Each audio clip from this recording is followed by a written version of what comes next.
From Washington, this is VOA News.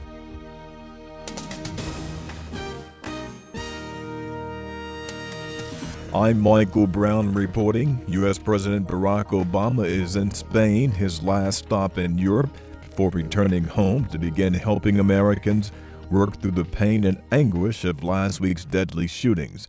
Mr. Obama plans to host police officials and civil rights leaders at the White House this week to explore how to bring the country together following the ambush killing of 5 Dallas police officers and the killing of 2 black men by police.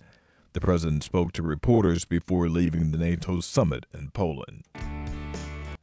And so as tough, as hard, as depressing as the loss of life was this week,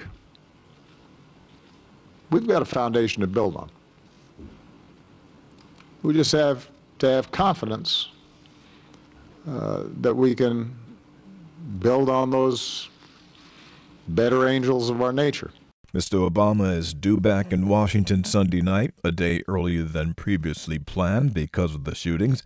In Dallas, scores of people are continuing to pay their respects at a memorial outside the police headquarters, including one woman who knew the gunman. So I actually went to the high school, the same guy that actually shot the police recently. I know I wasn't in the same class as him. He was actually 2 years younger than me, but I just felt I needed to come out and pay my respects, being so close to such a bad situation like that. President Obama is expected to travel to Dallas in the coming days.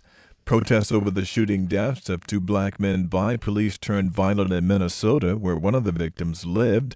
Police made several arrests in the city of St. Paul Saturday night after demonstrators shut down a major highway.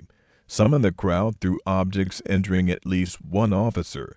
Police used smoke bombs to break up the demonstration. It was the 3rd straight day of widespread protests after the fatal shootings of Philando Castile in St. Paul and Alton Sterling by police in the state of Louisiana. This is VOA News. Gunfire erupted in South Sudan's capital Sunday following days of fighting between rival factions that left more than 100 people dead. Witnesses in Juba say former rebels and government troops exchanged heavy gunfire. Earlier, the U.S. State Department issued an urgent call for fighters loyal to President Salva Kiir and those backing his rival, the current first Vice President, Riek Machar, to cease fighting. Gunfire first erupted late Thursday when soldiers backing the president were killed in a clash with Machar loyalists at a security checkpoint near a medical clinic in the city. Voters in Japan are choosing their representatives for the upper house of parliament Sunday. Prime Minister Shinzo Abe's ruling party is expected to cruise to victory, despite voters' doubts about Abe's economic policies and his goal of removing a war-renouncing clause from the country's post-World War II constitution. Some Japanese agree that a constitutional change is needed because of growing fears about terrorism. Sunday's vote marks the first nationwide election since the voting age was lowered to 18 from 20. Australia's opposition Labour Party is conceding defeat in the national elections some 8 days after the votes were cast. Labour Party leader Bill Shorten says he was certain the Prime Minister and the coalition government would secure enough seats to retain power. I hope for our nation's sake that the coalition does a good job. I hope they run a good government. Australians expect nothing less of the 45th Parliament. Parties need to hold at least 76 seats in the 150-seat House of Representatives in order to form a majority government. NATO's military operations commander says North Korea's latest missile test is a serious threat to the Pacific region and the world.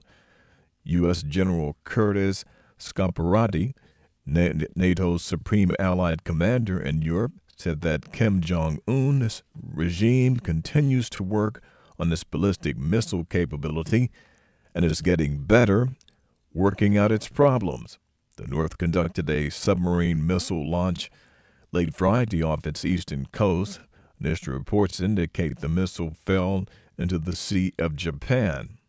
South Korea's Yonhap News Agency said the missile's engines ignited but exploded about 10 kilometers into the air. A similar test in April also failed.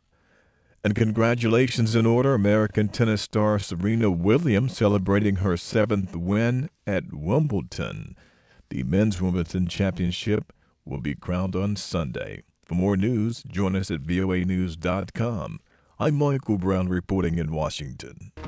That's the latest world news from VOA.